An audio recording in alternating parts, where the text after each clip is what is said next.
Good morning to our viewers here in Nigeria and everywhere across the continent or across the world that you might be watching us from this morning. Welcome to Breakfast Central on a Tuesday morning. And as always, we have the next 2 hours to bring you some of the biggest conversations happening here in Nigeria. Remember, you could always join the conversation simply via social media platforms at News Central TV or call the numbers on your screen sometime around 8 o'clock and share your thoughts on any of the conversations that we're having this morning. Nigerians, of course, across the country have once again woken up, I think majorly in Lagos and Abuja, woken up to new struggles to buy petrol. Nigeria, of course, one of the world's largest crude oil producers, struggles to find petrol available for its citizens. And if you look across your cities this morning, here in Lagos, it is completely hectic, seeing people struggling and almost acting like beggars to buy petrol. I did, go around sometime last night, and I had a first-hand experience with how difficult it is to buy petrol in Nigeria today. It is completely painful. But let's bring in Joe Hansen this morning as we get into the discussions that we're having today. Good morning, Joe. Good morning, Osage. Well, the conversation still continues. Nigerians are, like you rightly said, are struggling to get the premium motor spirit, otherwise known as fuel or petrol. And it's quite alarming that the traffic situation this has caused has led to a lot of hours wasted, especially man hours that could be used to do one or two things, especially when it comes to being productive. So productive hours are actually being wasted. But then again, this morning, while on our way to the studios, we also saw how chaotic it was. If you live around the VGC area, particularly we're talking about Lagos State now, that area from Lekki-Ajah VGC area, it's something else. It's much more like you are going to struggle. You could spend at least an hour just to get past that area and go towards wherever you're going to. And we also saw footage as well on the island too. Very true. And of course, at a time like this, normally, you would ask, where's the Minister for Petroleum? We've had a system or a habit, I'm not even sure if it's a system, a habit where we've made presidents, or we've allowed Nigerian presidents to name themselves as ministers for petroleum, even if they play absolutely no role that Nigerians can see to be effective in improving the petroleum sector. They name themselves ministers of petroleum and then really just sit down there for 4 or 8 years doing absolutely nothing to improve on the petroleum sector, and still will not be held accountable by the National Assembly or by Nigerian citizens or anybody. And so today, it's a good time to ask, where is our Minister of Petroleum? And for those who want to know, he is in France. He's gone to France for a work stay, as they described it, on his brand new, shiny, glistening presidential jet. How beautiful for the average Nigerian citizen who right now is in the queue, struggling maybe for a couple of hours to buy petrol. It's very painful. It's very, very painful. And I don't know if Nigerians really have a threshold for pain that just goes on and on and on and on. Like, at what point do Nigerians realize that this pain is too much and they deserve answers, they deserve better? What is the explanation that our Minister for Petroleum has, or any other person who's representing him in the Petroleum Ministry, because he's number one? What's the explanation that they have for Nigerians not being able to buy petrol in their cars? And then to make matters worse, and this is, a thing that I noticed yesterday, is that they now, of course, have put out a directive that petrol stations should stop selling for those trying to buy in kegs. And, I asked the question, why? The answer is, well, they're trying to curtail black market. But breaking news, I have done my own research, and I've spoken with great analysts across the nation and across the world. The answer to ending black market sale of petrol is by making petrol available.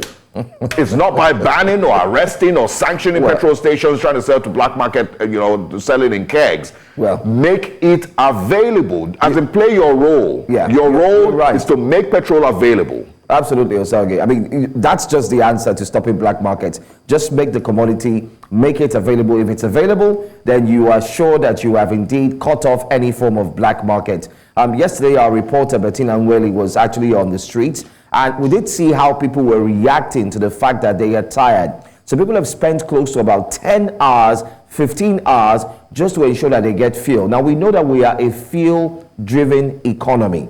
Every single thing we do, we depend on fuel. There's nothing that is done in Nigeria that we do not depend on fuel on. We always depend on fuel to carry out every single activity. However, a lot of persons will also exonerate the Minister of Petroleum currently, who also is the sitting president, President Bola Tinubu. A lot of people are exonerated him, and the reason is because the lackluster performance of some of the appointees who work for the NNPCL seems to tell a lot about why this is happening. However, there is a statement why we have this persistent in field queues, and it is because they say it is logistics reason. So it's due to logistics reason. The NNPCL came out to say logistics, and then of course you did have Petrol President Mr. Billy, who's going to be on the breakfast show as well, come out to say it's due to logistics reason. So whatever they can get is what they would get across to Nigerians. So the question is, I'm just asking one question before every other person says anything, is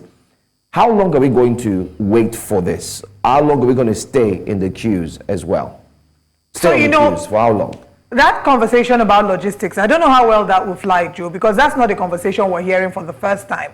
On the 8th of July, they put out a statement talking about logistics being also a challenge as to why there's a lack of availability of products. We're hearing conversation about them being unable to transmit or transfer products from mother vessel to daughter vessel because of the weather conditions. This is not the first time we're hearing about the logistics issue. But at the end of the day, I would say that it behoves on the NNPC to come and give an accurate detailing of what exactly is going on. It's not enough for them to, say that they're having logistics issues. That's not a good enough excuse. Look at this video. This is a video that was shot this morning, 6 a.m. at Ahmadu Bello Way, Victoria Island, Lagos. This is the reality of Nigerians. People who spend their hours in traffic. They go to work, try to make ends meet. Then they come back and sit in traffic, spend all the petrol that they've queued to buy in traffic. It's not good enough. And I don't know about the president being exonerated. Whilst the country is bleeding as a result of fuel scarcity that has been on for about 4 weeks in some parts of the country, the president is on a work trip to France. What really is that important? It's like seeing that your house is on fire and going elsewhere to attend to something else. I don't know about the president actually being exonerated from that, because it would seem that it communicates a body language of not being interested, not being empathetic to the plight of Nigerians. It's even a double criticism that he's facing. One, being able to board a jet to France whilst the country is grappling with fuel scarcity. And the second one will be the purchase of a new presidential jet, Airbus A330 business jet, whilst, again, the country is bleeding. So I would say NNPCL have a lot of questions to answer. NNPCL reports to the Minister of Petroleum. The Minister of Petroleum, being the President of the Federal Republic of Nigeria, has a lot of questions to answer, but then I don't know that he can answer these questions from France. Answer the questions, answer whose questions? To Nigerians. No, we demand we need an explanation. Absolutely. And we need results. I agree. It's not just about an explanation and results. But again, I hate to play the devil's advocate this morning.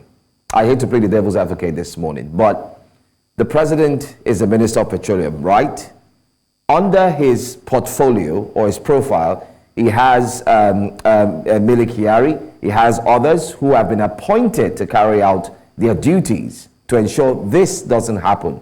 I think we should have a possible maybe press release and an interview, or better still, someone come out from the NNPCL and talk to Nigerians. I don't think it has to be the president. I think there are people he has put in place. If he has put the people in place, Joe, and they're not doing the work that they're meant to do, because at the end of the day, the success or the failure of the NNPC will be determined by how well products are available, how long Nigerians no longer have to battle with a fuel scarcity. So if these people have failed, at the end of the day, it falls back on the president's table to be able to say, you're not doing the job that you've been put there to do, and we're going to replace you. So if the president, who has been, spoken about as someone who is very vast and very, intentional and deliberate and skilled in selecting the best hands to work, who has selected these hands that are obviously not working, then he needs to replace them. And if he's not replacing them, then he does have questions. Very true. And I would mention that Nigerians, even while these struggles are going on, are currently buying petrol at the highest prices that they've ever in Nigeria's history had to buy petrol, without a proper explanation as to why. Because Mr. President said the subsidy is gone, and there's still some, loads of questions to be answered concerning whether subsidy is truly gone. The NNPC has said that it's not going to be remitted to the federation account because it has to use those funds to pay subsidy. The NNPC then says that they are not paying subsidy; it is shortfalls or whatever word that you want to call it. But if it quacks and it has webbed feet, it's a duck. And this morning, these are questions that must be answered. But Olive asked something that the president or the presidency or whoever is responsible must answer these questions. Who is asking the questions? Are Nigerians asking these questions? And if it's not Nigerians, the National Assembly, are they asking these questions? When's the last time we saw the National Assembly, current National Assembly, come together and speak on behalf of Nigerians and call whoever is responsible, including Mr. President, to answer these questions? When's the last time you saw that? So you don't even have proper representation in National Assembly for what it seems. And Nigerians really are just expected to go on. And if you remember in the build-up to the NSARS, not the NSARS, the End Bad Governance protest, and even beyond, it still seemed like President Bola Tinubu still didn't understand the reason that Nigerians were frustrated. Because we currently are dealing with another petrol scarcity. We're currently dealing with the highest level of inflation. But where's Mr. President? He's on a work stay or work visit in France.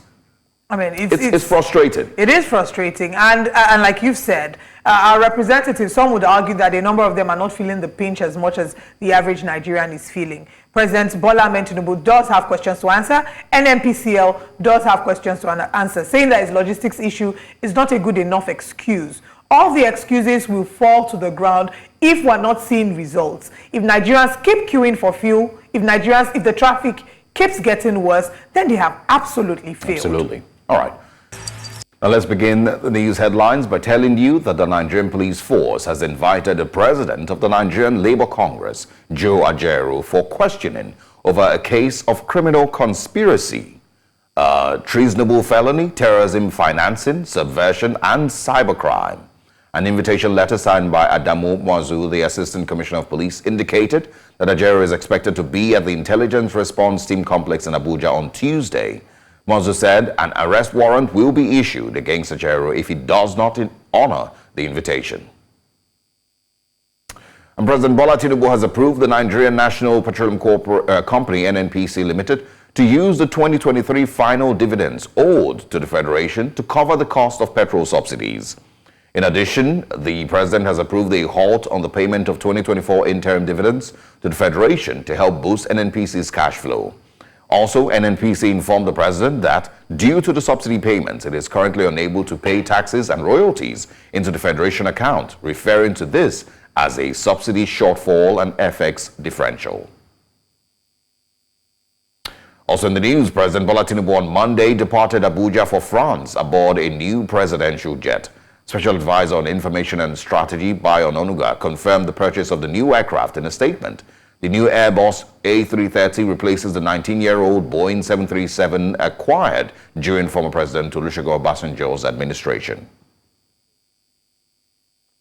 And now to education matters, the Academic Staff Union of Universities has issued the federal government a 21-day notice of its intent to begin a nationwide strike. This was confirmed by sources within ASUU's National Executive Council following a critical meeting at the University of Ibadan. The notice will be sent to the Federal Ministries of Labor and Education as a formal warning of a planned strike. The NEC member clarified that the notice is not an ultimatum, but a legal requirement under labor laws. The union aims to ensure its actions comply with the law before proceeding with the strike after the 21-day period. And the Nigerian Meteorological Agency, NIMET, has forecast thundery and rainy weather conditions from Monday to Wednesday across the country. According to NIMET's weather outlook, the thunderstorms are expected over several states including Kano, Katsina, Zamfara, Jigawa, Kaduna, Taraba, and Bauchi. The agency warned residents to avoid flood-prone areas due to the high likelihood of urban flooding in major cities.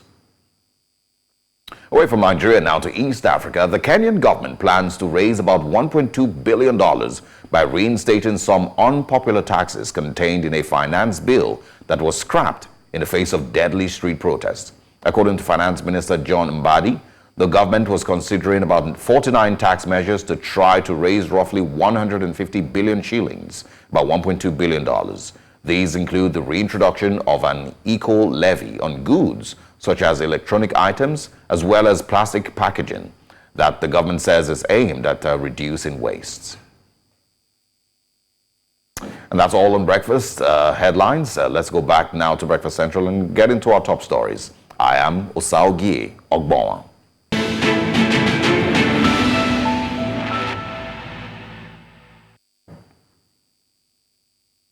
The recent hashtag End Bad Governance protest across Nigeria seems to have fired up citizens' audacities to continue to interrogate their leaders over their commonwealth and well-being.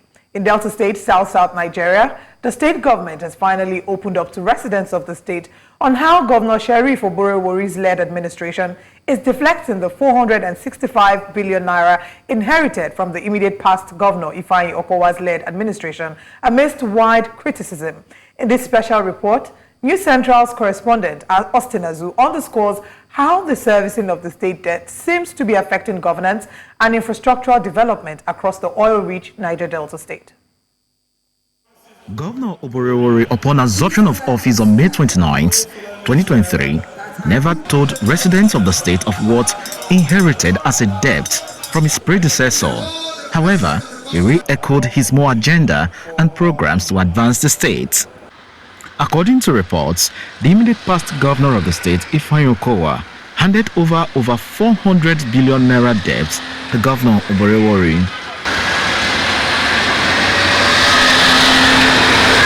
The just concluded 10 days hashtag End Bad Governance protest in the state seems to have ignited conversations on what Governor Oborevori is doing with the state's highest statutory allocation in Nigeria from the federal government, besides the internally generated revenue. According to reports, Governor Oborevori within the last 1 year has received over 500 billion naira as statutory allocation from the federal government. But for most residents of the state, there is little or nothing on the ground to justify the huge federal allocation received. Of all that we have borrowed in the past, what have we used them for? I recall in this year we bought so many buses and all over the place, and where are the buses today? They're all gone. And so, in response to queries from residents of the State Commissioner for Economic Planning provides more insight into how Governor Oborevori has deflated the inherited debts, but not losing sight of infrastructural developments across the state. As far as the state's debt stock is concerned, at the inception of this government, total debt stock was 465 billion and 400 million. That is 465.4 billion naira. That was at least the established debt stock of the state. As we speak, as of today, we are looking at a debt stock of about 303.4 billion. 303.4 billion. We are saying that in the space of about 14 months, this governor, Right Honorable Sheriff Oborevori, has repaid over 160 billion. In fact, it's about 160.9 billion, so approximately 161 billion naira. The South-South Zonal Chairman of the Labour Party and Delta North Senatorial Chairman of the APC both berated the governor for using the state's money to service the debt that the immediate past governor borrowed to fund his vice presidential ambition. If you look at it, people did those contracts. If there are those that are not genuine, then they should set up a probe panel and probe those ones. But for any genuine one, believe you me, I am in support of him paying, because Deltans are those who did that contract, and they are the ones that will be suffering. The roads are so bad, no security, no development, nothing is happening in the state because of overborrowed for election. The Delta State debt was borrowed for federal election, not even state election as much, but federal election. When the sitting governor then was eyeing federal, he could sponsor the federal election. It's not easy. That is country race. It will be recalled that a group in the state has dragged the immediate past governor of the state, Ifeanyi Okowa, to court over financial mismanagement of the state worth over 3 trillion naira within his 8 years in office. In Asaba, for News Central, Austin Azu.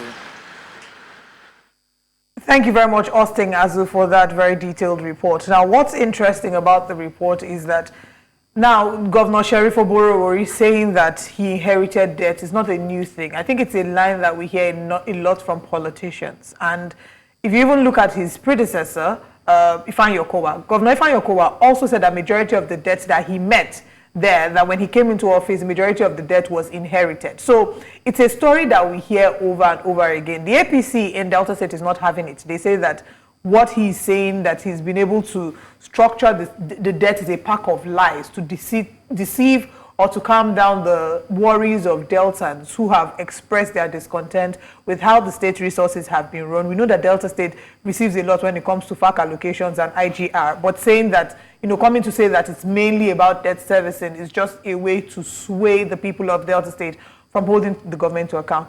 Whichever side of the divide is correct, I think we need to get to a point where, as government officials are coming into power, there is some sort of a declaration to let us know what exactly you met, if there are any debts, not telling us when people start asking questions as to what you've done, because it then looks like medicine after death.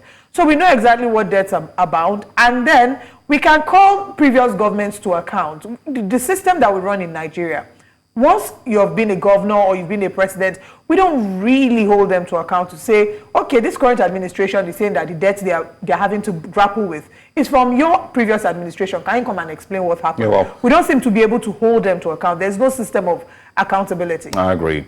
I think you've made a very strong point there, which is the failure of these governments in the Niger Delta. I highlighted the failure of northern leadership, last week, but of course, the Niger Delta governors and governments, must also be put into perspective also that, to a large extent, many people would say that they have also failed their people. And they must also, but another thing I must always mention is the failure of the State House of Assembly. And if we had more active State Houses of Assembly, we probably wouldn't have these issues, but we actually don't. We'll talk about these things, expand these conversations, further, at a later time. But if we didn't know now, rather, how much power the NNPC wielded, we now know. As yet again, many Nigerians are stranded due to another logistics issue. The president of the Petroleum Products Retail Outlets Owners Association, Petron, Billy Gillis-Harry, has confirmed that the current petrol scarcity is due to lingering logistics challenges.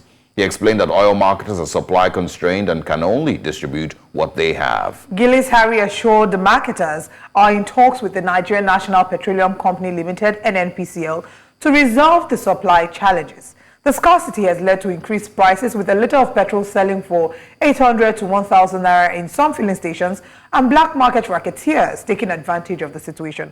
We're joined this morning by the president of the Petroleum Products Retail Outlets Owners Association, Petron, Dr. Billy Gillis-Harry. Good morning, and thank you very much for joining us. Good morning. Thank you for having me on your network. Thank you very much. The conversation about logistics being a reason as to why there's fuel scarcity due to disruption in ship-to-ship transfer of PMS between mother vessels and daughter vessels, this isn't the first time we're hearing it. We've heard of it in July. How valid is that? Is that a reason today? And is that really the reason why we're having insufficiency of the product? Oh, sorry, I'm not able to hear you clearly. Okay, I was asking if what the current issues are right now. Is it really a logistics issue, or is there more to the conversation than that?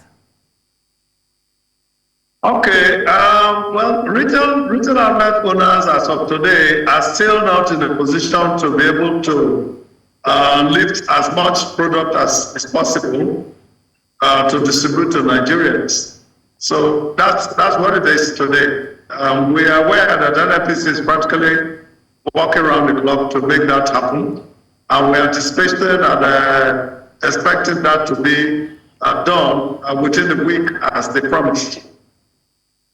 Okay, but I mean, can you state the reasons why, the retail outlet owners are not able to lift? Sorry, I'm not able to hear you clearly. Yeah, I'm asking, is there reasons behind the failure of these retail outlet owners not being able to lift? Is there specific reasons? Yeah, it's simple. If NNPC portal is not open for us to make purchases, that is a challenge. So once the portal is not open for us to make payments and get deliveries to our various retail outlets, and we are not able to sell anything to anybody. So we sympathize with all of us. We're all in the same situation together, and we hope that this situation can be improved on in no distant time. Can you help explain, what you mean by the NNPC portal not being open? We know that the conversation about mother-daughter vessels and the role of the weather to play. Yes, please go ahead. Yeah, what that means is that there is a system by which products are paid for, applied for, approved, and then lifted and taken to the retail outlets. So that portal, as of today, we are unable to access it. So it's not that the product is not available; it's that the retail marketers are currently unable to access the portal. Yeah, NNPC has told us that there's product, but they're having supply challenges due to ship-to-ship transfer and a few logistics issues. We verily believe them and hope that they will solve that problem as fast as possible. Has this been the way that the system has always been run, even in the past?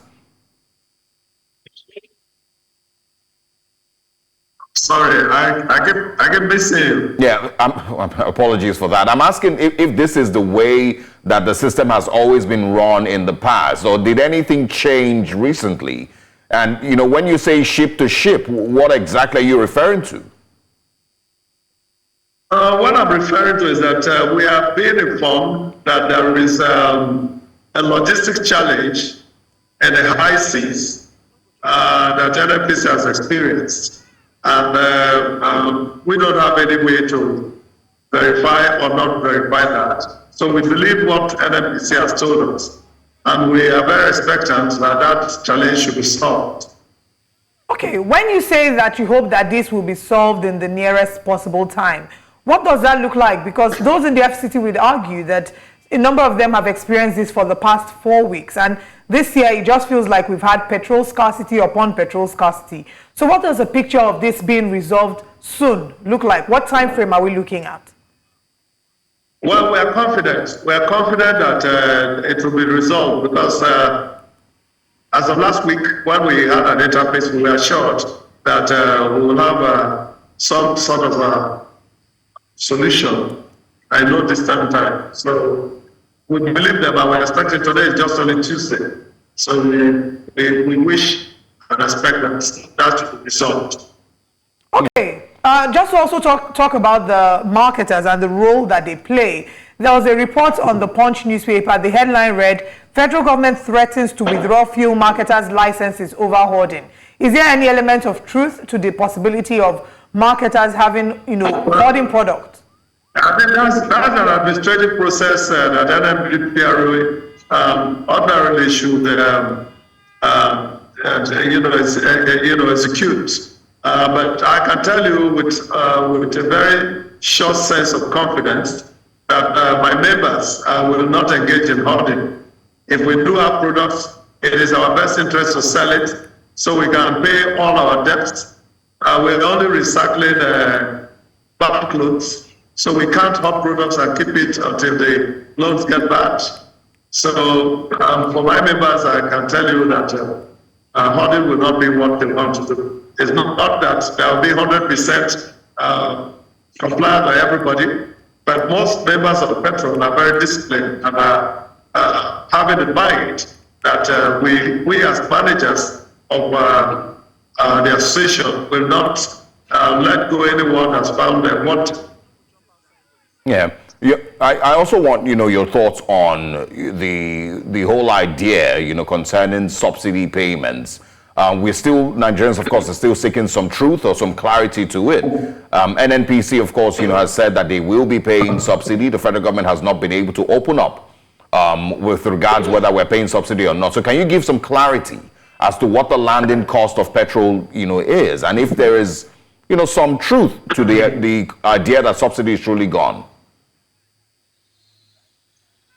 Well, that's a very difficult terrain to drive by, because NNPC that is selling the product should know what their landing cost is and what they are selling. So if they are selling it less than their landing cost, which is obvious, because there's nowhere a petroleum product is sold anywhere in the world for less than $1 per liter. So if we're buying at the price which NNPC is selling, obviously somebody is bleeding and somebody is paying the cost. So, but if we have not gotten any official confirmation as to whether there is subsidy being paid, and we are unable to confirm that. But of course, in the last reports that we got, you can see that the subject of water recovery was hinted, and some amounts were allocated to that. So that could be another word, for making those shortfalls. Okay, well, I mean, I think that's the second time I'm hearing the term shortfalls. The NNPC, I believe, also used that same term, shortfalls, but a lot of Nigerians aren't buying it. I want your thoughts on a separate approach towards this whole value chain of bringing petroleum to the average user and to the Nigerian consumer. Is there a separate approach that you would suggest to avoid these logistics issues happening every few weeks? Well, my suggestion is that we should... All right, we seem to have a struggle with the connection there with Dr. Billy Giles-Harry. Of course, as he explains his perspective concerning the current petrol scarcity across the nation. And he says that the portal through which retail outlets get petrol and then distribute across the country from the NNPC, that portal seems to be, frozen, or at least blocked for now, and they are not able to get petrol. The NNPC says it is a logistics issue, problem, right, from ship to ship transfer of the product, and this is simply where we are. And there have been criticism leveled against the NNPCL about the fact that there is still payment of subsidy. The current government, even though the president has said subsidy is gone, the current administration has been criticized and accused of still paying subsidy, and they have come out to deny it. The chief financial officer of the NNPCL had said that what is being paid is not really subsidy. It's not subsidy, he says. He says that they receive the petrol at a certain cost and they're able to sell at a certain cost, and that sometimes the federal government instructs them to sell for half the price that they receive, which is the shortfall. So sometimes the government gives them money, sometimes the government doesn't give them money. So the question is that not some form of subsidizing the petrol? Is that not some form of subsidy that is, again, still Definitely being paid, regardless of what the terminology is? Shortfall, landing cost, half the price. Yeah. Is that probably not what subsidy really looks like? And, what role does the NNPCL have to play in this? Yeah, I mean, they're important questions. Dr. Giles-Harry, if you can hear us, thank you very much for joining us. I think we broke that, or that connection, got cut off. Thank you very much for joining us regardless, and we hope to bring you in again to share your thoughts on these stories.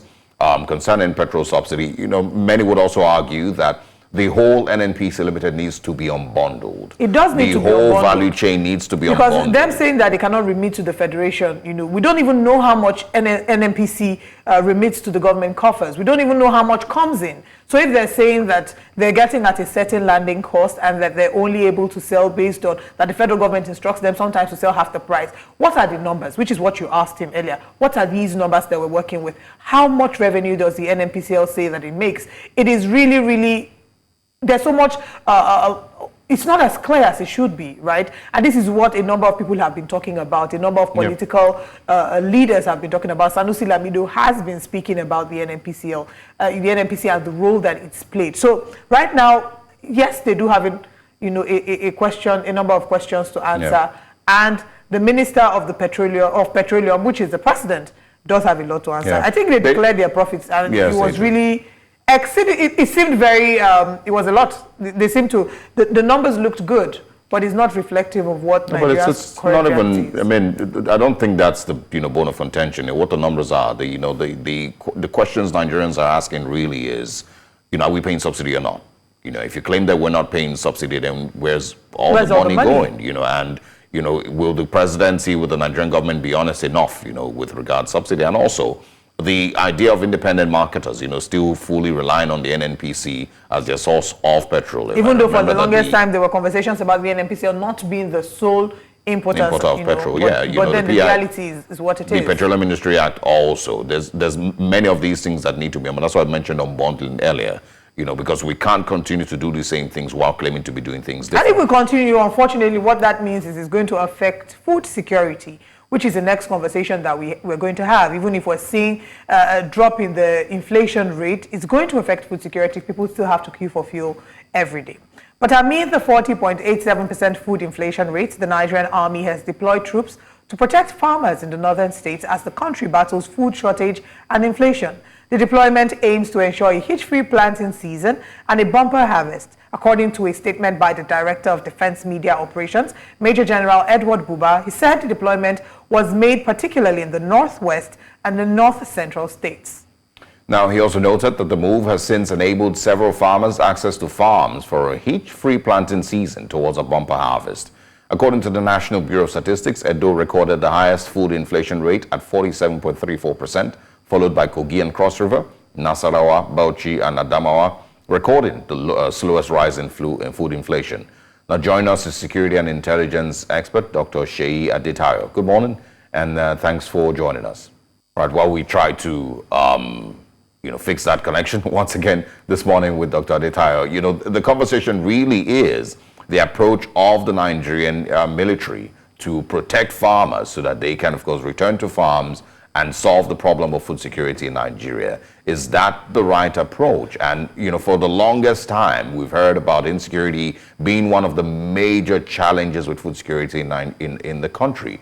The refusal of farmers, the inability of farmers to return to farms. And so will simply send in soldiers to protect the farmers be enough? And how long do the soldiers need to remain in those regions protecting the farmers?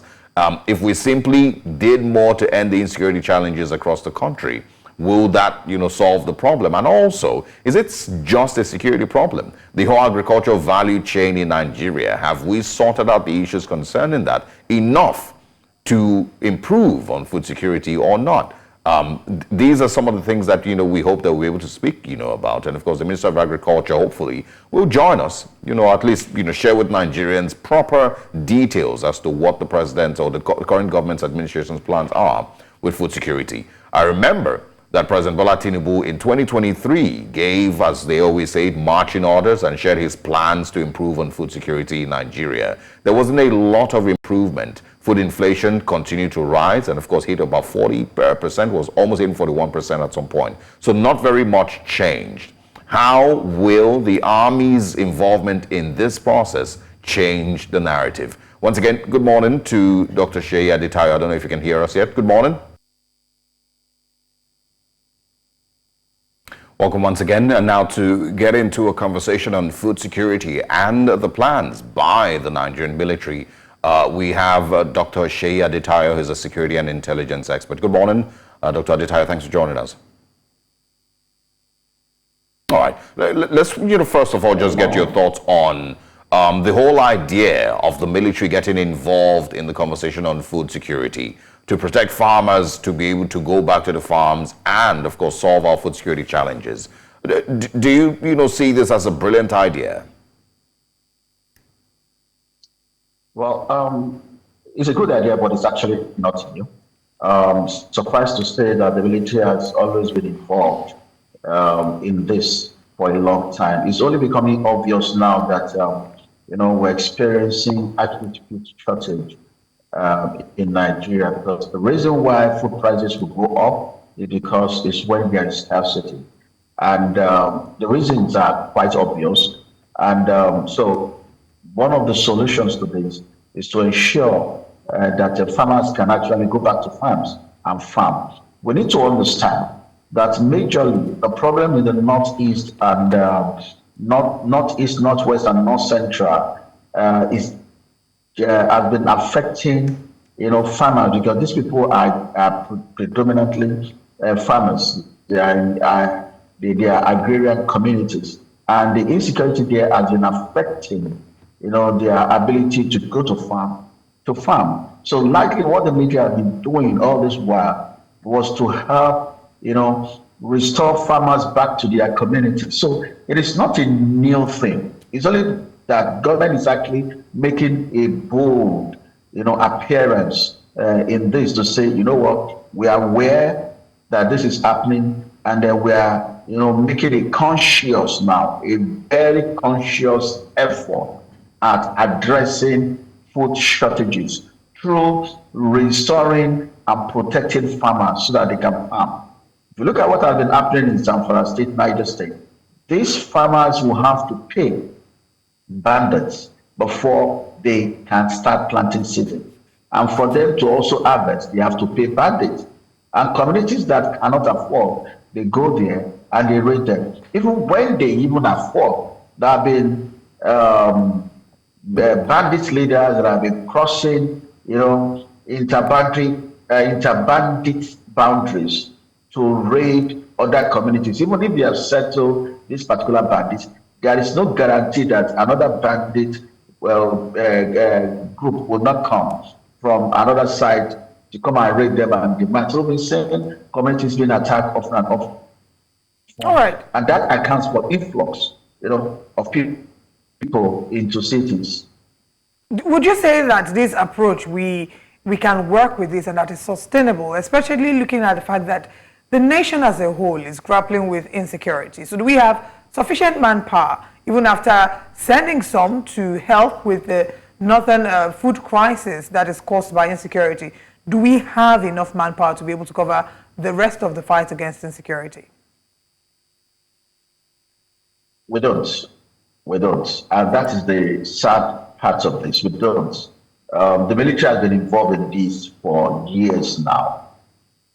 And if we have gotten to a level where the prices of foodstuff have actually gone high up, though there are other reasons, which include transportations and the rest, accounting for things. But we can't take the facts, away from it, that inability to produce enough. Because when we talk about food security, we are talking about accessibility, people being able to access, quality food. So accessibility and sustainability is also there. Even when there is access and it is available, you must be able to sustain it. The reason why we are where we are today is because we cannot even access. So not to talk of being able to sustain. And that will affect affordability, because there will be scarcity. So if the military has been involved in these, in Zamfara, in Niger State, in Nasarawa, all the way to Northeast before now, and we are getting to this, it means that whatever approach we're doing, if it is still the same approach we've been using before, it's not going to yield anything, worthwhile as of today. There's need, and we've been talking about the need for us to actually change the approach. I've spoken on this channel several times in the past, that until we decide to go on all out, take a conscious effort to draw up, a 2, a 5, and a 10 years plan of reading all those areas of these bandits. And this will also involve us recruiting more, spending more in defense budget, but this time around is to spend once and for all. But this approach, which is being dictated by, also our budget capacity, and also the thinking within the military hierarchy, is not going to make much change, because they've always been involved in operations in those areas to help these farmers to go back to their farm. Yeah, and if we are getting to this level, it means that whatever efforts it's not yielding the desired result yet. Absolutely. It doesn't make a lot of sense. They're not going to, stand guard while they plant, stand guard while the crops grow, and then stand guard while they harvest. We don't have the resources for that. So it just doesn't make, a lot of sense, especially like you've mentioned, that they've been in this fight against insecurity for so long, and if that has not, helped farmers return to farms, you're not going to move the, soldier that is fighting bandits in Zamfara or somewhere, move him to a different location to go watch over farms. It doesn't, add up. But, you spoke about budgetary constraints. The president, allegedly has 150 billion naira to buy a new jet. We have 90 billion naira to spend on, pilgrimage. We have 21 billion naira to spend on the vice president's residence. So we can't say that we don't have money to fund our army well enough. So I want to get your thoughts on the sincerity of our fight against insurgency as a country. It's been going on for more than a decade now. How sincere are we really? I think I'm always surprised when I get that line of thought. And I see the whole lot of Nigerians, we read papers, we listen to news, but we don't get educated. We need to actually expand our minds and have a better understanding. If we want to get involved in national politics or national discussion, we need to read more so that we can have understanding. Your country president, if it flies a jet and the jet crashes today, it's likely that Nigeria will be worse than what Rwanda experienced. It is important for us to understand something. And every time people mention the fact that the president is looking for a workable, good plane, it's not about who occupies that office, it's about what that office represents. I've seen people talk about Cadillac that is riding. This president can afford that Cadillac on his own. And if a president, I have worked with the president before, and it was an embarrassing situation when my principal were driving on the road, and the president's car, lead car, his VIP car, tire, went out. And we had to move the president out of the car in the middle of the road into a spare vehicle. Anything can happen. We don't know the reason why the tire went flat. No, Mr. Adetayo, the conversation, Mr. Adetayo, Mr. Adetayo, try and hold on. The conversation is not about whether it's important to buy a jet or not. I'll bring it back. Yeah, the point is that we can afford it. I'll bring it back to that. All right. See, the point here is this. The total cost of what you just mentioned, put it into the percentage of how much we are spending generally in Nigeria. It's minute. The money, the cost that goes into health, goes into education, goes into military. It's so, in fact, the money that we've been spending on this insurgency is huge. That money for the jets and for the vehicle would not change anything. It doesn't stop us. But if we have a situation where the president is taken out because we cannot protect whoever is sitting on that seat at that particular point in time, in an heterogeneous society here that we are always at daggers drawn from, one tribe or one religion against the other, Nigeria will go on fire. So areas that where we need to spend money on certain things, we'll make sure we'll get the good thing that will stand the test of time. The president is not going to come next year or 5 years time to say, another president, I will buy another jet for a president. The point is, and I feel bad that we spend so much time talking about the jet alone. The conversations is not just about the jet or whether it's important to buy the jet or not. That's a different conversation entirely. And many people would argue. You brought it up. Yeah, I brought it up because I wanted to make the point that we have money. It's not, we can't argue that we don't have money to fund our military. That's the point.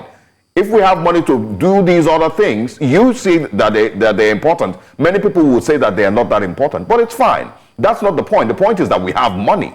And so the budgetary constraints will be able to actually fund our military well enough. How do you defend that? No, you are not getting the point. Maybe if you have allowed me to, but let me just quickly go to what you just said now. If you look at how much is going into fuel subsidy, how much is going into fuel subsidy in terms of foreign, marble. Right now we're having challenges with fuel supply. The reason is because the amount of money, the landing cost is far higher than what we're dealing with before the beginning of this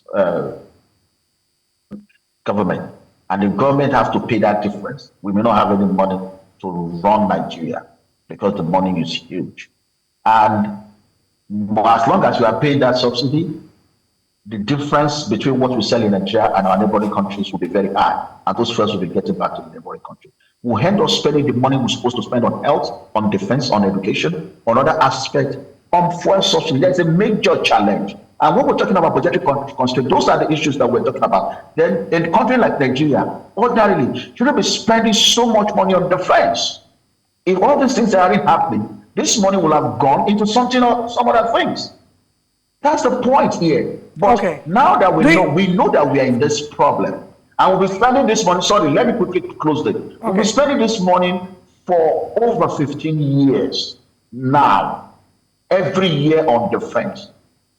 We wouldn't have spent close to 30% of what we have spent in 15 years if we were able to gather this money once and implement a major onslaught that will include us getting the right numbers of manpower, the right number of equipment. We know that particular year, the larger bulk of our spendings will go into defense, but we know that we're going to clear these things within the next 5 years. I mean, there's still conversation as to whether exactly... There's a conversation as to whether exactly subsidy has stopped being paid.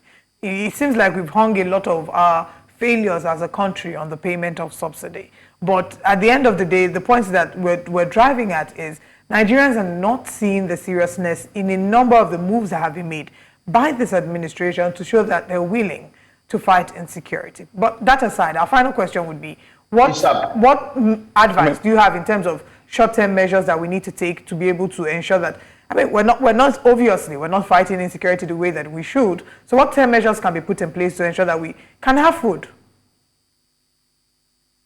And in 30 seconds, that is also my challenge. Say, I've been speaking on this now since 2013 or 2014, and I've been talking about our penchant for quick fix. The reason why this thing is dragging this long is that all our approach has been short-term approaches. Quick fix, quick fix. We need to sit down and stop this quick fix. The problem we are having does not require a quick fix. A quick fix will give you 1 month or 2 months respite. And after that, these people will launch back. Look at Maiduguri, for example. The government is not trying to relocate the people there, but there are areas that have been marked as places where those people cannot go. But the farmers still went back to those people because that's where they have the land to farm.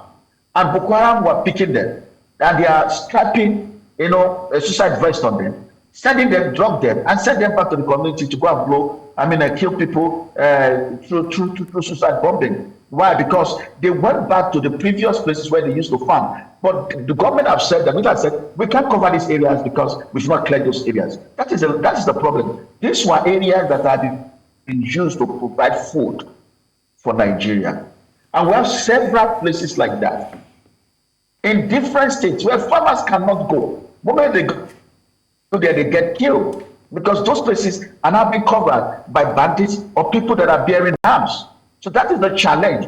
This is not a matter of quick fix. We need to sit down. If we are going to have a national discourse on this issue, the right kind of people, not because you carry the title of a general, no, not because let's get the right kind of people who have understanding of this problem and let us sit down and discuss it and fashion. I have shared my thoughts on the solution, and I know several other people have shared their thoughts, similar thoughts on how to solve this problem. And until we go into that direction, it's something that we must consciously agree to go into as a nation. It will cost us so much. It will take a whole lot from us. And it's not something I can discuss with you in 5 minutes because I need to now obviously and to elaborate so I can understand this measure that we're talking. All right, now you're talking about the right type of people, and that's why initially I was asking, are we sincere, about our fight against insecurity? But you seem to focus more on the presidential jet and whether it's important or not. That was not the focus. The focus of the question was whether we are sincere in our fight against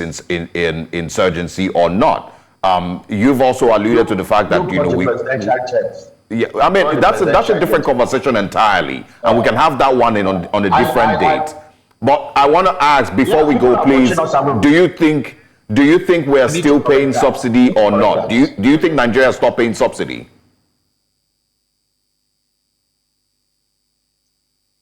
Subsidy did not stop. Now, let me tell you. Okay. President stopped subsidy because there was no budget for him to pay subsidy. Now, the cost of bringing the fuel to Nigeria went up immediately after he did that. And that was the conundrum he found himself. Right. It went up. This is simple economics. The goods that is coming to Nigeria is higher than the amount you have already allowed. Who pays the difference? If Dr. Shea, increase, people will shout. We completely agree with you. Increase again. We certainly there is also a difference again. So you have to pay it. All right. We completely agree with you, honestly, and I'm sure that this is a conversation that we can expand further on. Okay. Dr. Shea Adetayo, thank you so much for joining us on Breakfast Central.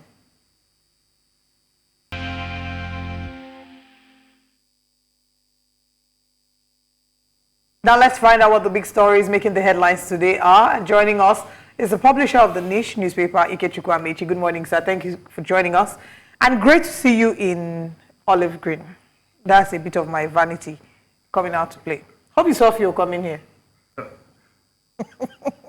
Look, by the time I finish today, you guys are going to fill my tank because it is red. New Central is capable. Yes. Yes, we can do that. I know. Let's find out what the big stories are. We'll start with the Punch newspaper. On the front page of the Punch, tankers besiege depot as petrol shortage worsens. Independent outlets sell 950 naira per litre as black market hits 1,400 naira per litre. Many fuel trucks here to load. NNPC not supplying enough petrol yet, says Ipman. Why I won't interfere in anti-graft agencies' operations, says Tinubu on page 12. Ogun FTZ, Chinese embassy keeps mum on controversial deal. NNPC posts 3.3 trillion naira profit, declares 2 billion naira dividends for 2023, and yet there's fuel scarcity. Open defecation, Ogun plans Kara market relocation and mobile court. NLC protest as police probe Ajaero for terrorism financing. Tinubu panel, Dangote refinery agree on September petrol rollout. IG unveils 169-man squad against kidnapping and others. Opposition tackles presidency over new presidential jet. Okwebolo Obaseki defy over roads and others. And INEC begins PVC distribution in Edo on Thursday. That's all on the Punch. Let's move to our next paper. The Daily Independent newspapers comes up next. It says here, new presidential jet is 15 years old. Nigeria is third user. Experts lament the cost of maintenance will be exorbitant. Tinubu heads to France aboard new jet, replacing old one. Of course, is going for a work stay, as it was detailed. Fresh crisis hits the PDP over Rivers legal battle congresses. We can also find this morning, end bad governance protest, CSO's calls for release of Angel, Lenin, Elojo, and others. Plan independent probe into use of force on demonstrators. NLC invasion. Police invite Ajaero in relation to terrorism financing. And also, federal government begins Naira-denominated crude oil sales to Dangote refinery on the 1st of October.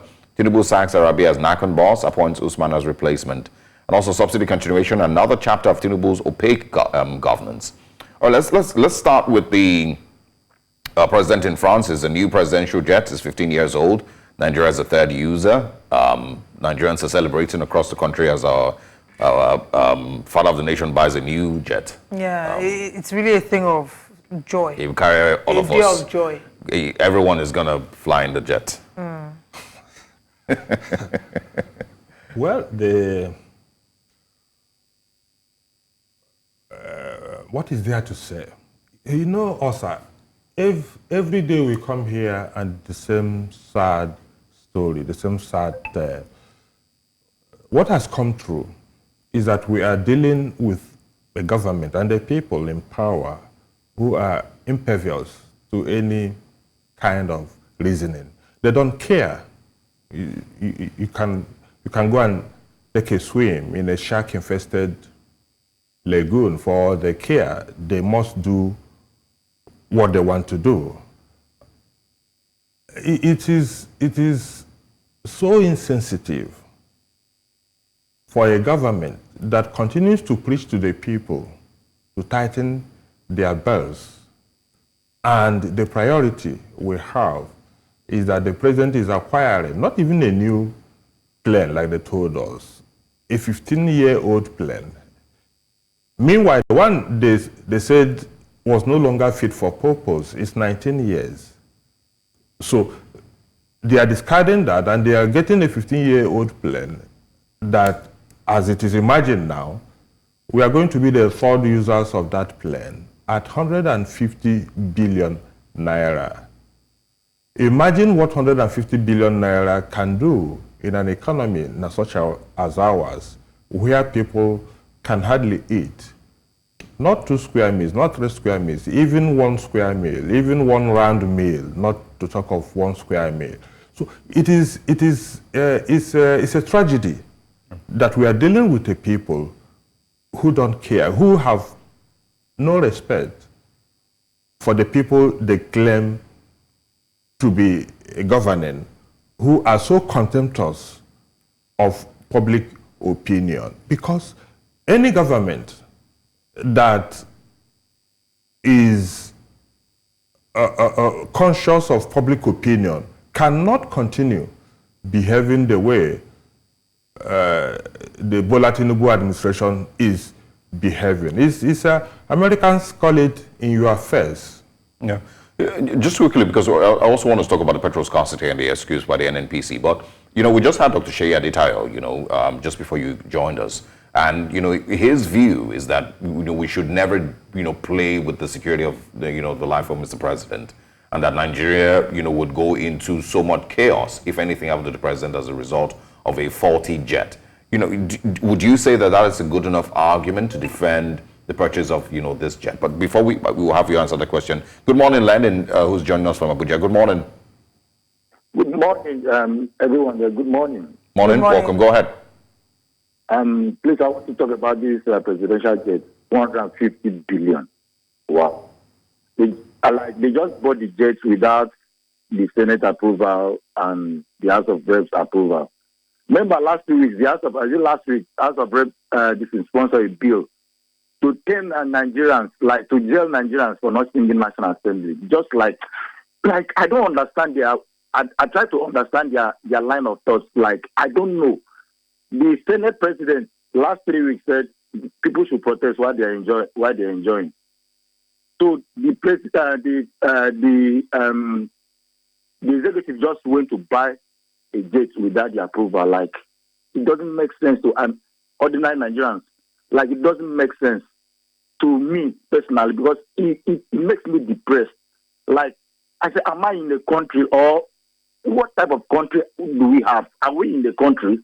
I don't understand. There's no fuel at all in anywhere. A neighbor of mine, the child was sick. He doesn't have fuel in the car. They have to go and look for somebody that drives the kid very far to take the child to the hospital. Are we in the country? Do they even care about us? I call you say that these people don't care about us. They don't. They don't. All right. It is a pity that we find ourselves in this. All right. Thanks a lot, Lennon. Go ahead, please. Also, all manner of people come on television to say all sorts in defense of a president. But what does it mean to say that if anything happens to the president, does anybody wish the president any harm? The answer is no.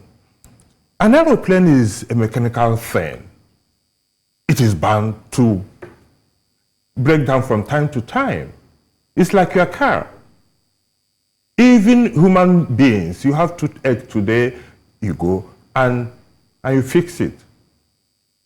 Last week or 2 weeks ago, I was traveling to Owerri on an Air Peace flight.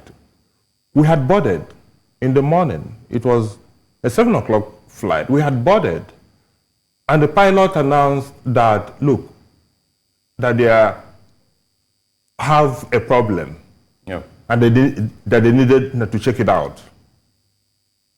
After about 10 or 20 minutes, they announced again that all of us should disembark. we went out, and after about 30 minutes, they came back. And what was the issue? They said that the aviation fuel gauge was not showing on the dashboard, and that they didn't want to take the risk. So they brought their engineers who rectified it, and we flew over it. It's as simple as that. Even Air Force One, or whatever they call it, now the one they use in flying the American president, sometimes goes for issues. maintenance. If it has issues, it is rectified. That does not mean, okay, so if this one we'll buy a new one, develops a fault tomorrow, instead of taking care of it, you go and buy another one. All right, hold on. Good morning, Ben David.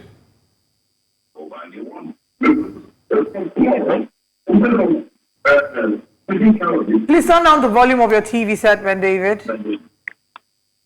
And please maybe call us back. I think another angle to look at the conversation would be where exactly did the 150 billion naira come from? Where was it? Now, we know that initially the Senate had said that they hadn't approved it, but Akpabio had said that they'd be willing to approve it if any such request is made because of they prioritize the security of the president. There have been speculations as to where this may have come from, service-wide votes, what was there budgetary allocation for this? So where exactly did the money come from? And even if there was some form of money somewhere, right, is indicative of a lack of empathy, a lack of prioritizing the plight of the common Nigerians. Whilst we're battling with insecurity, insecurity is even a little too far. Our immediate short-term problem is the fuel scarcity. Whilst Nigerians are buying at a very expensive rate, they can't afford the product, yet he's on that same new jet to France. See, Olive, the truth of the matter, like I said earlier, is that this government has absolute contempt for the people. They have no respect for Nigerians. If they do, they wouldn't be doing the kind of things they are doing. Look at the priorities of President Bola Tinubu. But don't forget, the wife told us that they were so rich that they don't care about the money of Nigeria's money, our commonwealth, our patrimony. Yet, the priorities since they came into office, a yacht, building a vice presidential lodge, going, and we are talking about this. I don't know if you also saw the cars that came on social media the other day, new presidential, that is rivaling what the US president, they call it the Beast, the official car of the US president. That is what has been acquired. I learned that one is also 2 billion naira to get one of those cars. And there are insinuations that not only one was acquired. Now we are going for presidential jet, 150 billion. And this is a country. The National Assembly is still there. The minimum wage has not even been paid, and we are there. They cannot afford the minimum wage, because right now it's not, they can't afford it, but And we are there. You can't afford it, but you can afford it. And we are there now, looking at the government, where is the empathy? Very good, important question. We have Philip calling from Warri. Good morning, Philip. Thanks for calling. Go ahead. How are you? Philip, can you please speak up? Yes. My only contribution on this was wait. Hello. Philip, can you please speak up? We're struggling to hear you. Yeah, I'm with you. Okay, I'm speaking of you. Okay, you're struggling to hear me. Up to now? Go ahead. Okay, fine.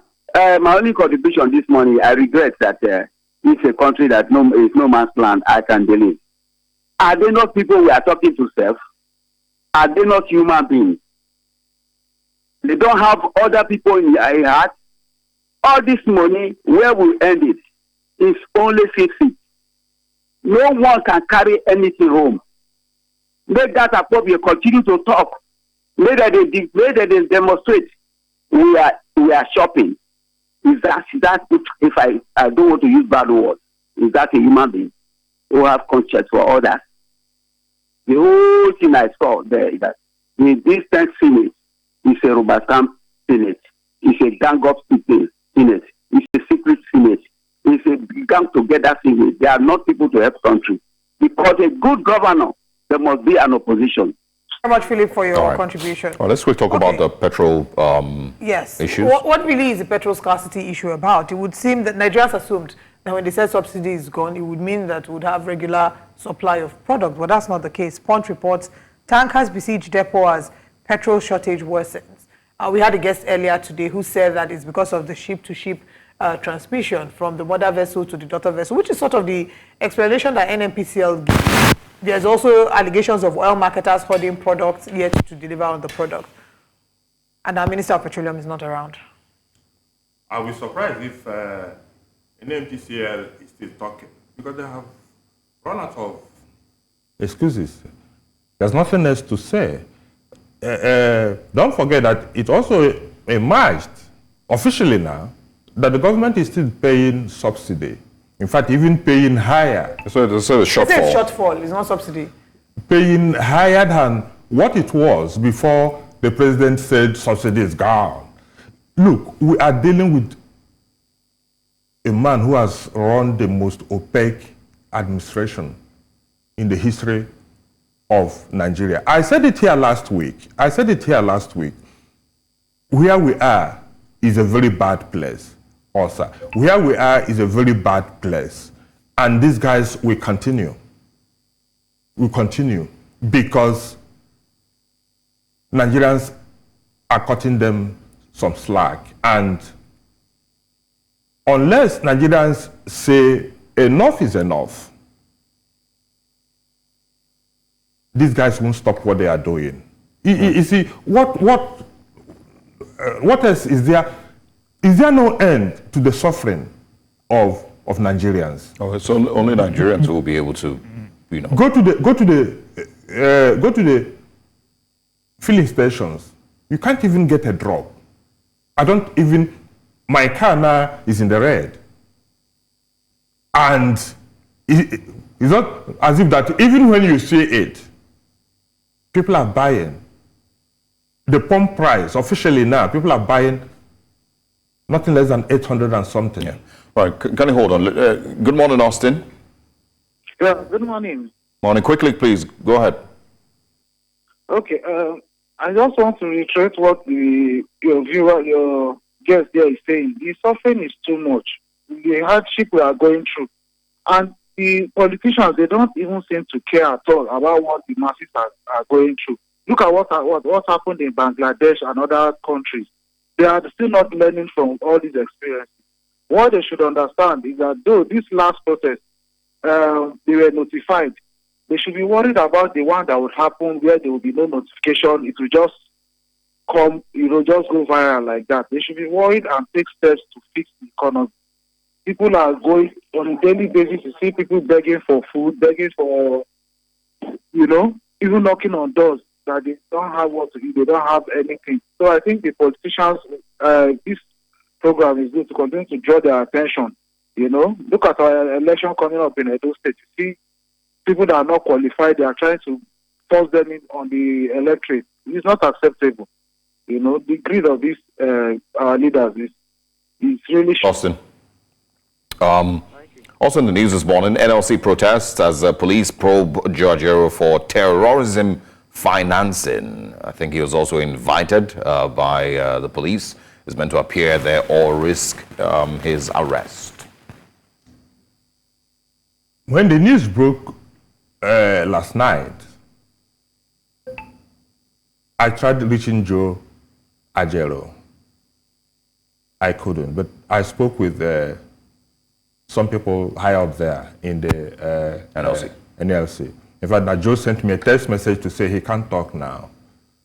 And I got hold of the statement issued by the police and the charges against him. Terrorism financing, treasonable felony, and all manner of things. Don't forget that these are charges that, if you are convicted, it is death sentence. And this is what the NLC president is being charged for. They told him to come this morning 10 o'clock, and that if he fails, they will declare him wanted. Also, the thing that came to my mind, because in my column last week, Thursday last week, I did say that the president is bearing his fascist fangs. What we have on our hands is pure fascism. This is a totalitarian state. It is dictatorship that is evolving before us. And people are not mindful. What came to my mind last night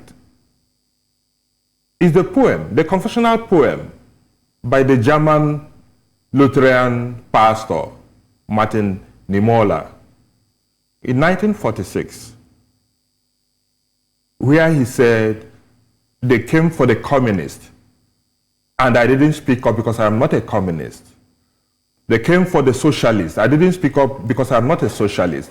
They came for the trade unionists. I didn't speak up because I'm not a trade unionist. Yeah. They came for the Jews, and I didn't speak up because I'm not a Jew.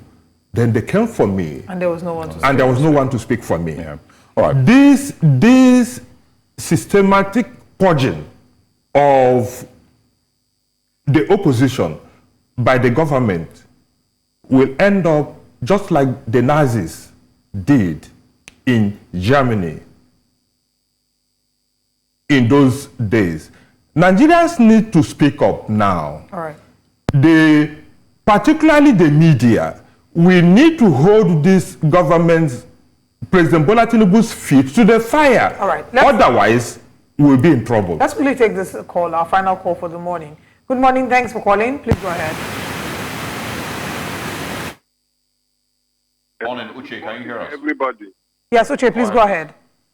Yeah, thank you for having me. When Mr. President Ahmed Tinubu was sworn in, he told Nigerians that there was no subsidy budget. My question is there budget for the jet they have bought for him? That is my question. 2, petrol price in my area, official price is 930 naira. I don't know what we will buy today. Nigerians are not suffering. If we are suffering, I don't see how few people will hold this country hostage if we are suffering in this. A price of bread went up in, what is this country? Is it this African country? And there was protest because of a price of bread. Today, a price of bread have gone up to 1,000%. Nobody is protesting. Protesting have, gone in this country. People are sitting as if they are enjoying what is happening. 50 people will die in Benue. 100 people will die in Plateau. People will not say anything. Even Gowan will not say anything. But call him for presidential chance.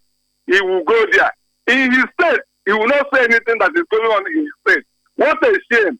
And we call ourselves a country or human being. It's a pity. Thank you very much, Uche. Thank you for calling. I mean, he's talked about protests happening over bread. It's happened in Kenya, and it's also happened in, I think, Sudan some years back. Unfortunately, it does seem, I don't know if it's fortunately or unfortunately, it does seem like there are potential protests that are going to happen. I mean, before we get to our next conversation, which is about the possibility of a protest, do you think that in any way would be what Nigeria needs right now? Do you think that would be the liberating factor that Nigerians need right now in 30 seconds? Anything that Nigerians need to do to get the attention of this government, for me, should be done. Protest is the least that the people can do to get the attention of the government. Otherwise, and hey, now come to think of it, President Bola Ahmed Tinubu, in his heydays, was the godfather of protests in this country. Right. Yeah. He financed, he organized the biggest protests in this country. How come that under his watch, protest is now a crime? It can never be. Look, I said it a while ago. When the Nazis came to power and started purging groups after group. The intellectuals, the clergy in Germany, which was what made Nimola to write the poem that he wrote, thought it won't get to them. This monster, if it is not checkmated, the government serves the people and not the people living at the whims and caprices of government. The government. All right. Of the government. Something. Nigerians must rise up and say enough is enough. It is a patriotic call. It is a call to anarchy. It is a patriotic call that we demand that the government you elected must respect you. These people are so disrespectful of the Nigerian people. We have to go now, Ikechukwu Amechi.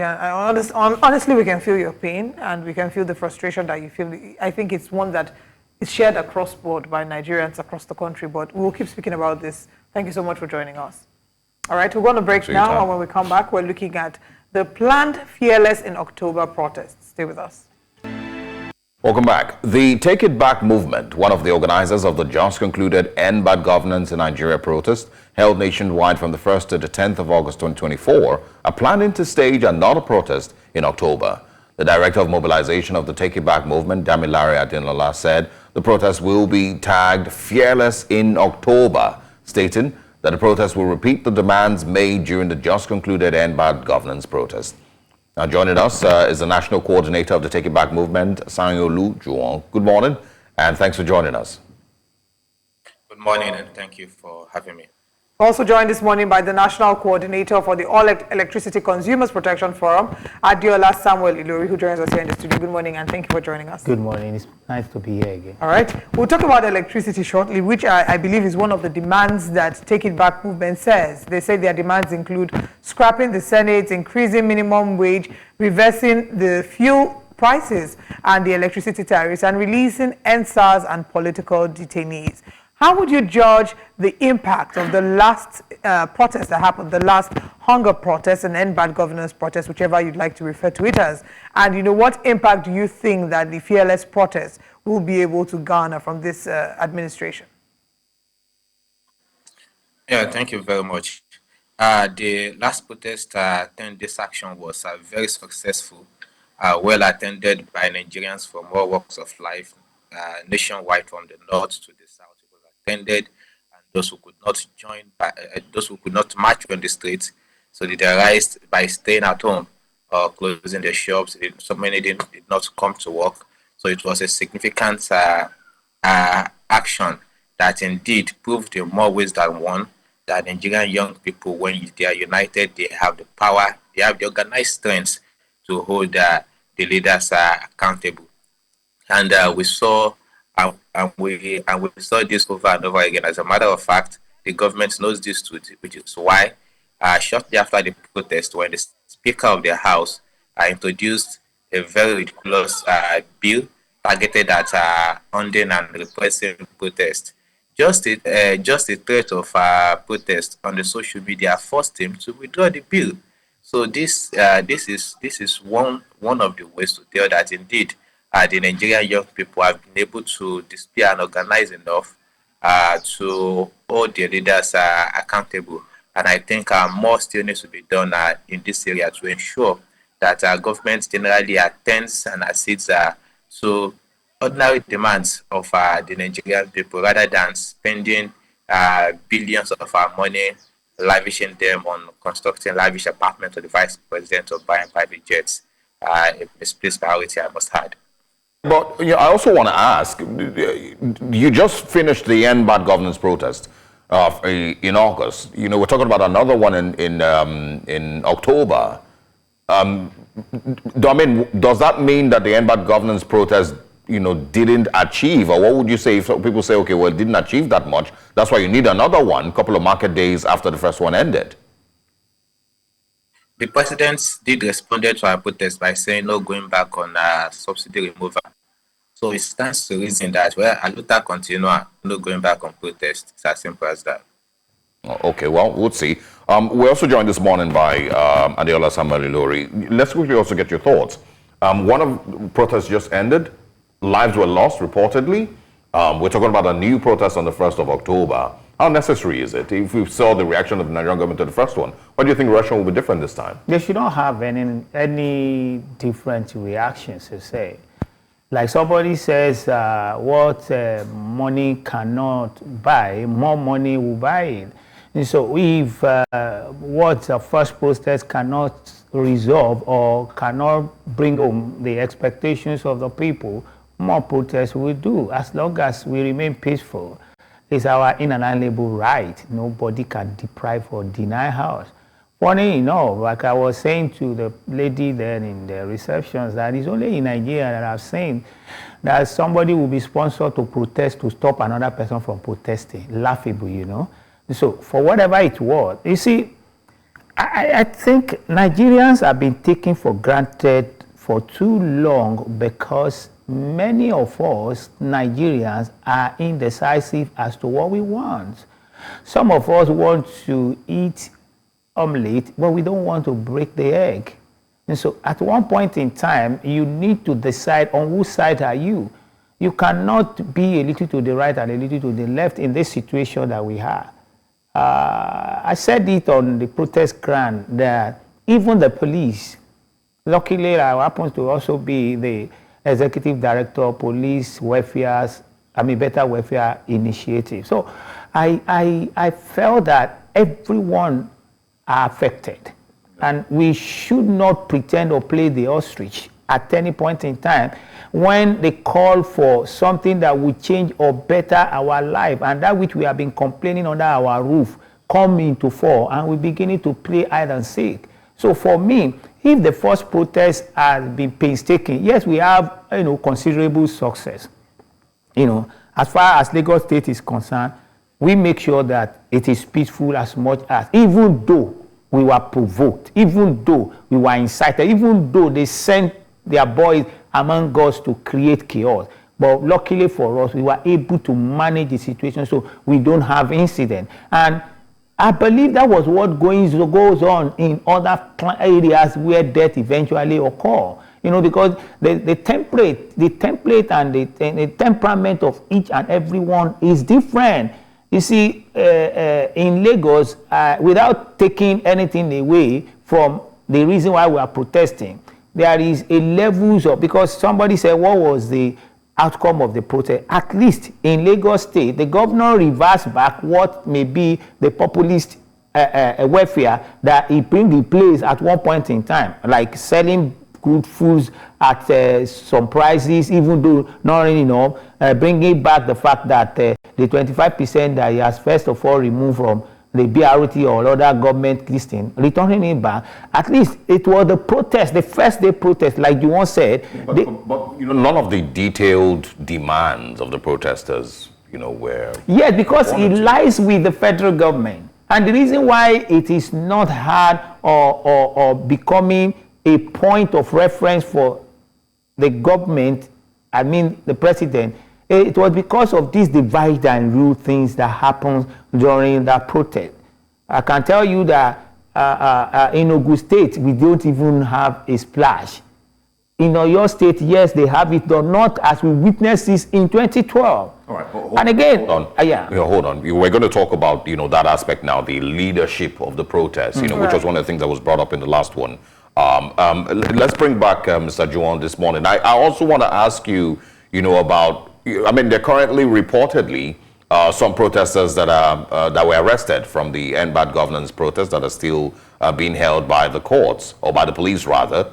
Joe Ajaero, of course, I'm sure you must have heard that the police has charged him with terrorism financing, amongst other things, treasonable felony and all of that.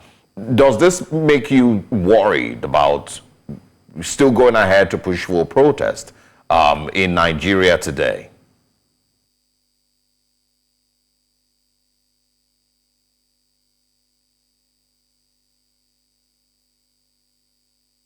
Just quickly respond to that, then Olive can take over. Like if inviting Ajaeros and arrested people that have not been, let me face those people that are arrested. They are fighting for good governance, and they are fighting for the right of us, of them as well.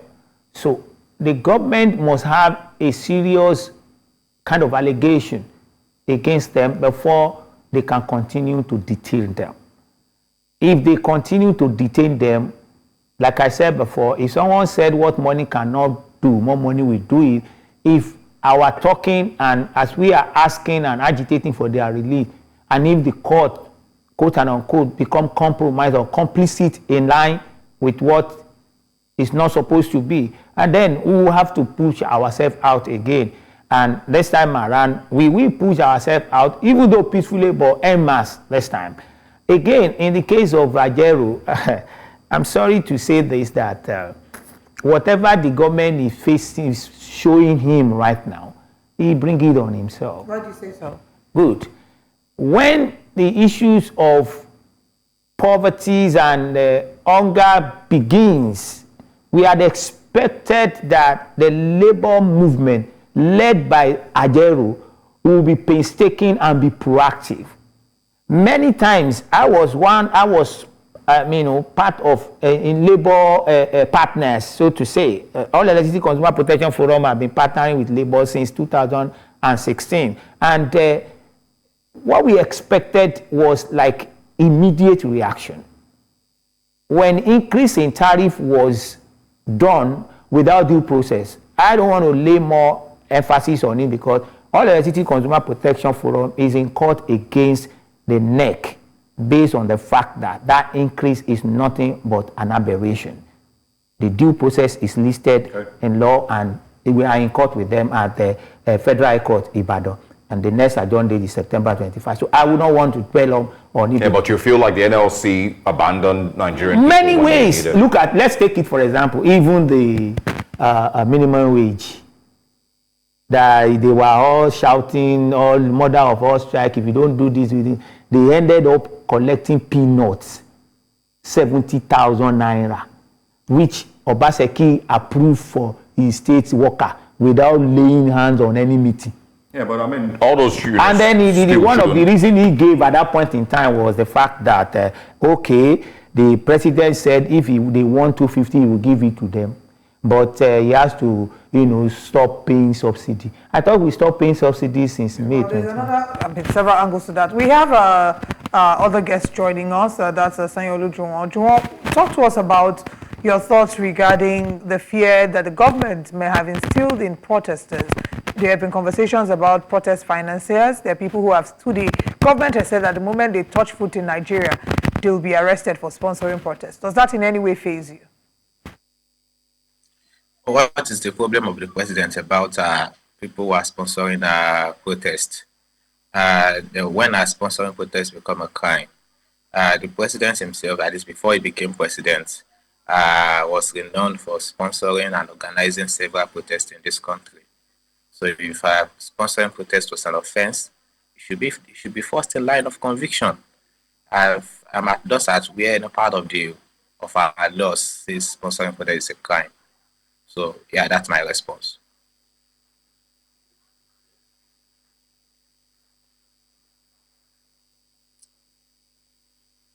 Is it a 10-day protest once again, or is it, indefinite? Well, how long the protest will take is largely dependent on how the president responds to the issues. And so far, it doesn't look as if the president is rather prepared to attend to the issues of the Nigerian people, other than himself and his cabinet going about gaslighting the Nigerian people, dismissing their demands as if they no longer exist, why the country gets worse by the day.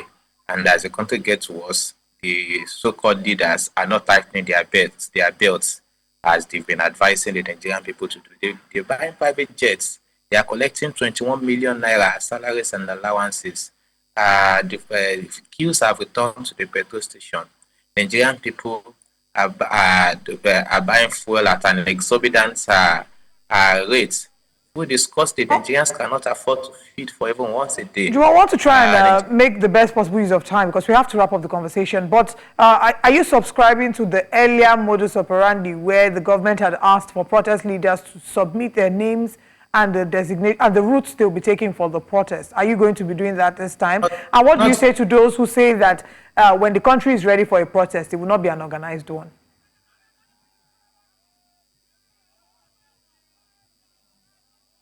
Right. Seems we may have.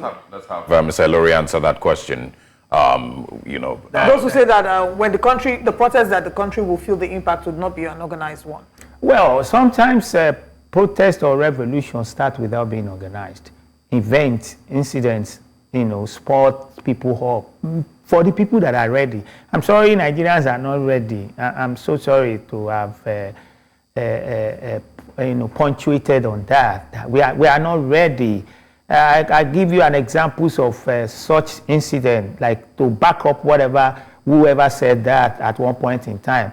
In Senegal, just 1 naira then, I think about 2, 3, 4 years ago, was increased on bread, and that sparks up.